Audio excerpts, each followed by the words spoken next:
नमस्कार साथियों, चैनल पर आपका स्वागत है।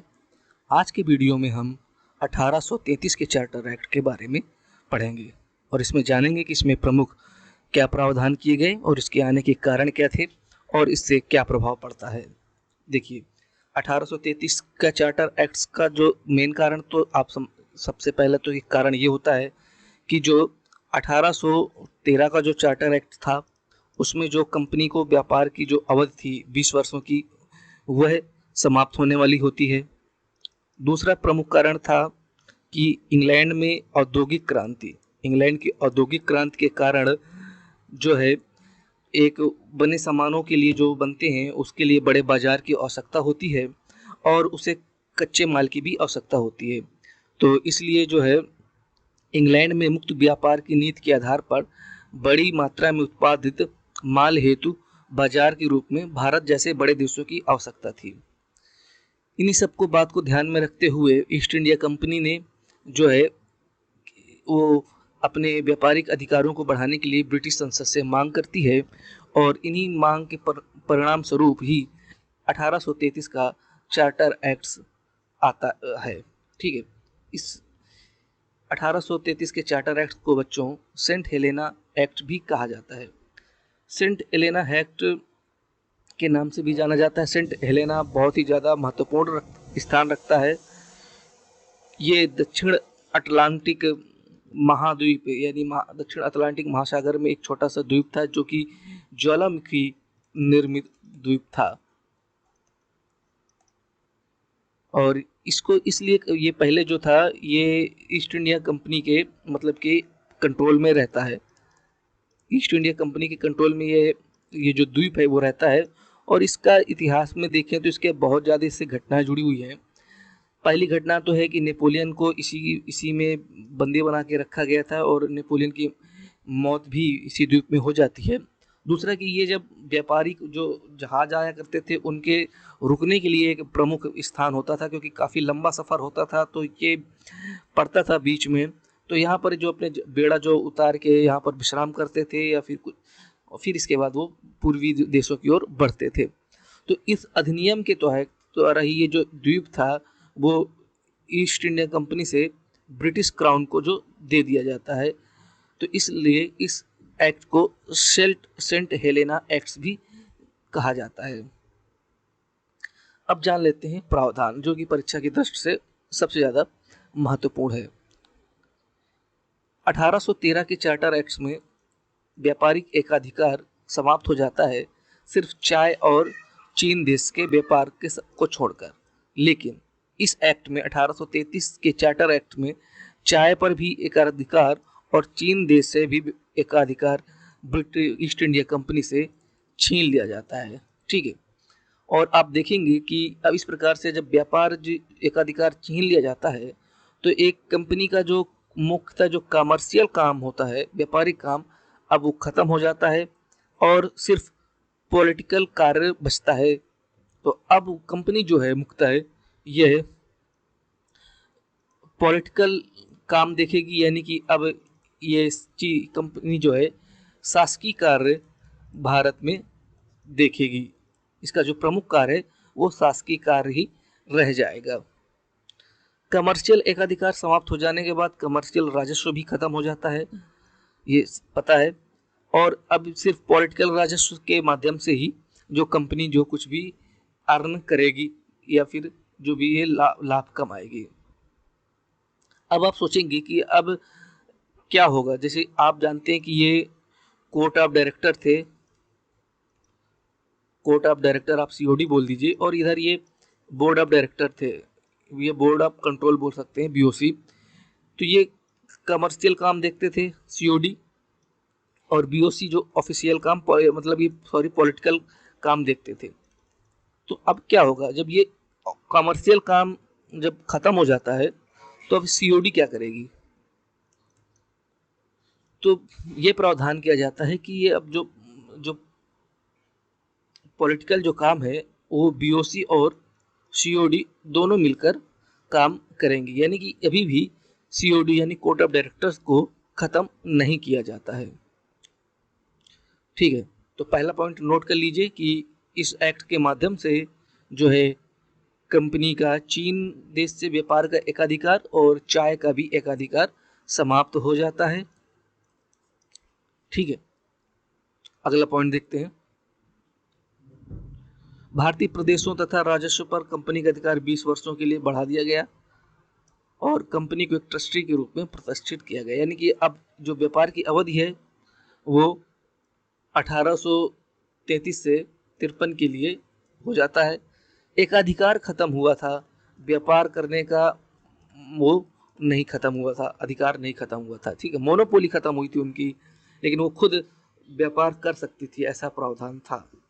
पहले क्या होता था, एक अधिकार में कोई और कंपनी और कोई पर्सन भाग नहीं ले सकते थे, सारा व्यापार उन्हीं के माध्यम से होता था। लेकिन अब इन्हें खुद इंडिविजुअल कर सकते हैं, ये कंपनी और भी कंपनियां कर सकती हैं। अगला देखते हैं केंद्रीय व्यवस्था।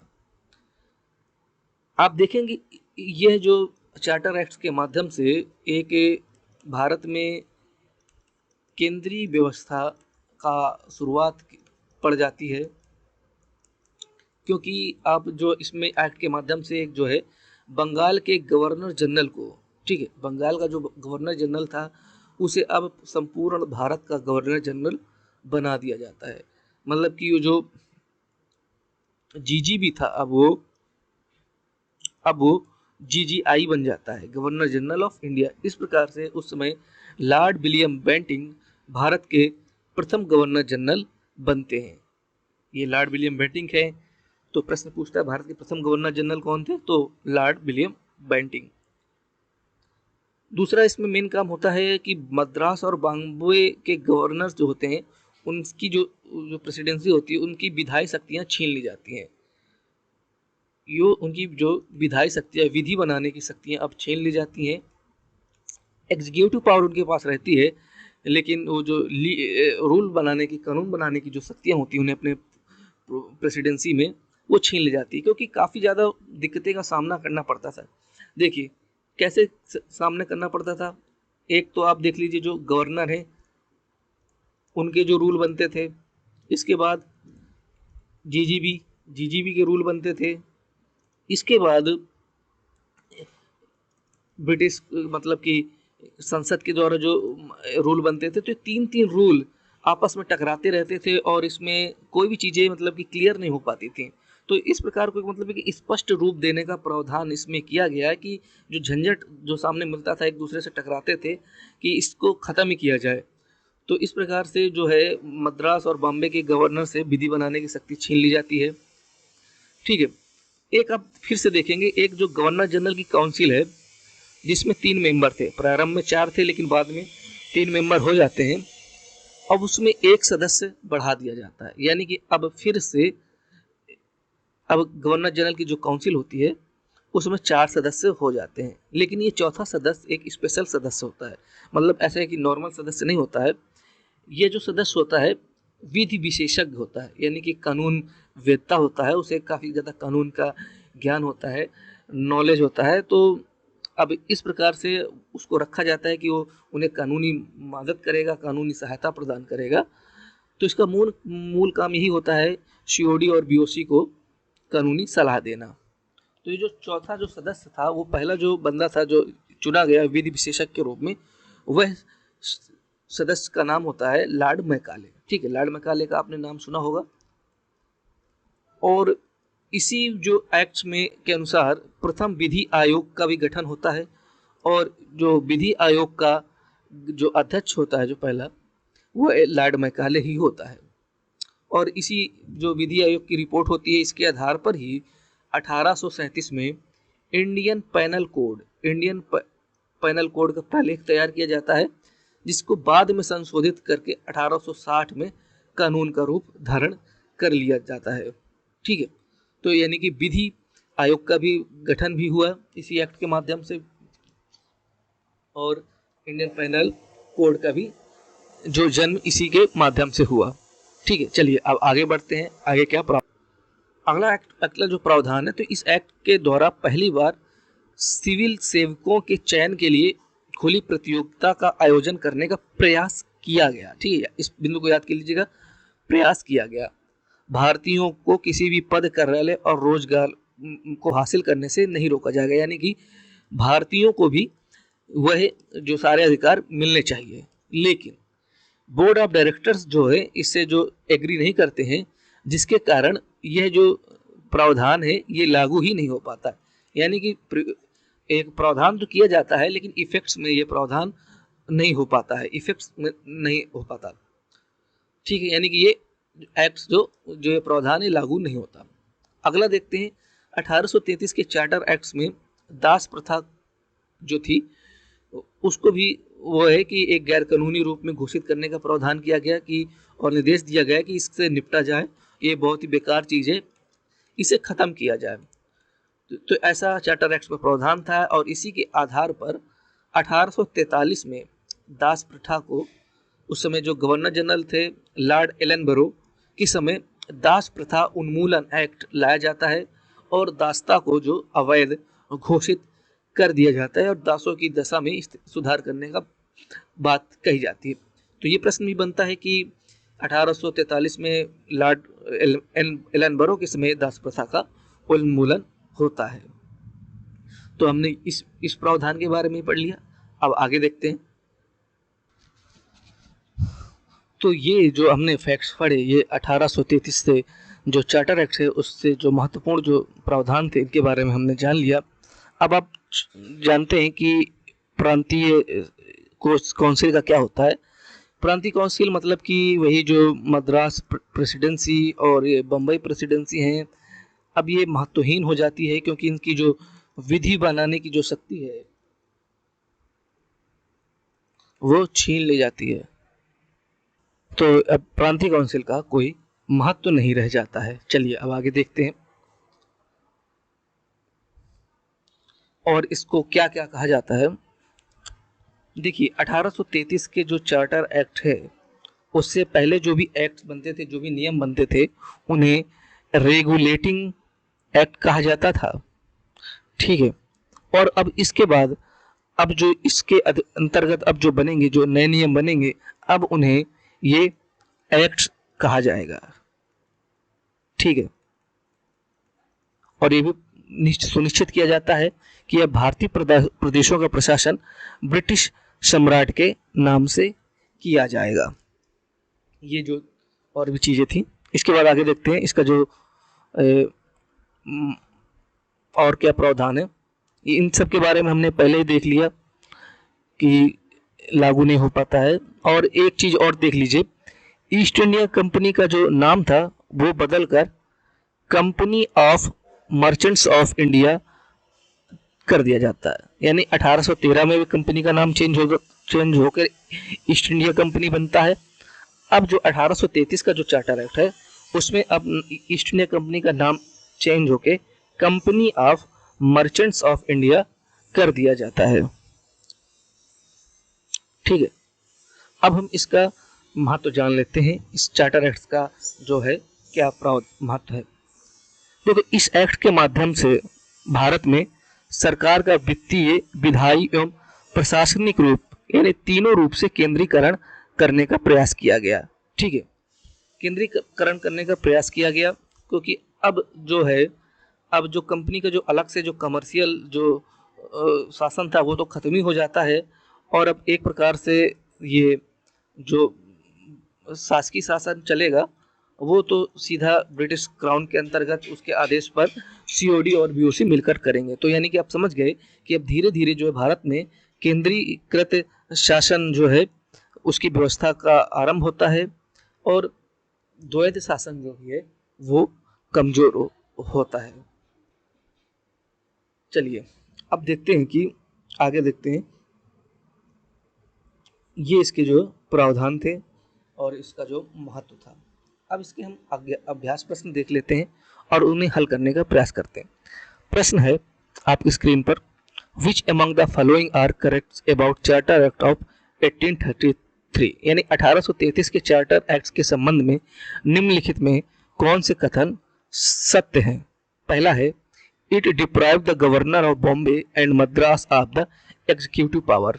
इस एक्ट के माध्यम से मद्रास और बॉम्बे के जो गवर्नर हैं उनकी एग्जीक्यूटिव पावर को समाप्त कर दिया गया। दूसरा ऑप्शन है, इन दिस एक्ट जो court of director attempted to introduce the system of open competition for selection of civil servants. इस एक्ट के माध्यम से कोर्ट ऑफ डायरेक्टर थे, उन्होंने भारत में ओपन खुली प्रतियोगिता जो है लोक सेवकों के लिए आयोजित करने का प्रयास किया। तो आपको बताना है इन दोनों कथनों में कौन सा कथन सत्य है। ऑप्शन ए में 1, ऑप्शन 2 में, बी में 2, ऑप्शन सी में दोनों सत्य हैं, ऑप्शन डी में इनमें से कोई सत्य नहीं है। चलिए पहले कथन 1 को देख लेते हैं। अभी हमने पढ़ा था कि एग्जीक्यूटिव पावर को समाप्त नहीं किया गया था, विधायी शक्ति लेजिस्लेटिव जो पावर होती थी उन्हें समाप्त किया गया था मद्रास और बॉम्बे की गवर्नर जो थे। तो पहला जो स्टेटमेंट है वो तो गलत है, यानी कि दूसरा देखते हैं। देखिए इसमें आप देखेंगे प्रावधान तो किया गया था, लेकिन ये जो कोर्ट ऑफ डायरेक्टर्स हैं और ये जो ऐसे जो है इनके द्वारा इन्होंने ही इस चीज को मतलब अपनी सहमति नहीं दी। इस वजह से ये जो प्रयास था, ये जो प्रावधान था वो लागू नहीं हो पाया, यानी कि ये भी कथन असत्य है। तो अब आप देखेंगे ऑप्शन डी आपका सही है, नाइदर ऑफ देम, इनमें से कोई भी कथन सत्य नहीं है। ठीक, एक और अभ्यास प्रश्न देख लेते हैं। The office of governor general of Bengal replaced with the governor general of India. जो गवर्नर जनरल का जो ऑफिस है उसको रिप्लेस करके अब गवर्नर जनरल ऑफ इंडिया कर दिया जाता है। दूसरा है Lord William Bentinck become the first governor general of British India. जो विलियम बेंटिंग है वो फर्स्ट गवर्नर जनरल ब्रिटिश भारत के बनते हैं। आपको बताना है इनमें से कौन सा जो मेन फीचर है जो दोनों चार्टर एक्ट 1833 के संबंध में करेक्ट है। ऑप्शन आपका है 1, 2, 1 और 2, कोई नहीं। तो इसके आपको इसका आंसर आपको पता चल गया होगा, इसमें आपके दोनों कथन सत्य हैं, यानी कि ऑप्शन सी सत्य है। तो फिलहाल इस वीडियो में इतना ही है। इसमें हमने क्या देख लिया। देखिए हमने 1833 के चार्टर एक्ट्स के आने के प्रमुख कारण, एक रिवीजन देख लेते हैं सारांश के तौर पर। औद्योगिक क्रांति और ईस्ट इंडिया कंपनी का जो लाइसेंस है उसको रिन्यूअल कराना था। इसके अलावा इसमें आपने जो कंपनी का जो है पूरा व्यापारिक एकाधिकार समाप्त कर दिया गया, ये आप देख लिया। एक विधि सदस्य भी जोड़ा गया काउंसिल में और विधि आयोग का भी गठन किया गया, ये इसका एक प्रमुख प्रावधान था। और जो मद्रास और बॉम्बे जो गवर्नर हैं उनकी विधायी शक्तियां खत्म कर दी जाती हैं, ये प्रावधान किया गया। इनकी ये 4-5 जो फैक्ट हैं ये महत्वपूर्ण है और पूछा जाता है इससे। तो फिलहाल इस वीडियो में इतना ही है, आगे जाके फिर मिलेंगे 1853 के चार्टर एक्ट में और जानेंगे उसमें क्या प्रमुख प्रावधान किया जाता है। तो आपने अगर इस वीडियो को लास्ट तक देखा है तो इसे चैनल को सब्सक्राइब कर लें, लाइक कर दें। अपने जो सवाल है, जो आपको कोई भी चीज़ समझ में नहीं आई है तो कमेंट करें, उसको हम ज़रूर जवाब देंगे आपका, और आपकी जो समस्या है उसका जो शंका है समाधान करने का प्रयास करेंगे। तो चलिए मिलते हैं अगले वीडियो में। ध्यान रखिए अपना और अपनी पढ़ाई जारी रखिए।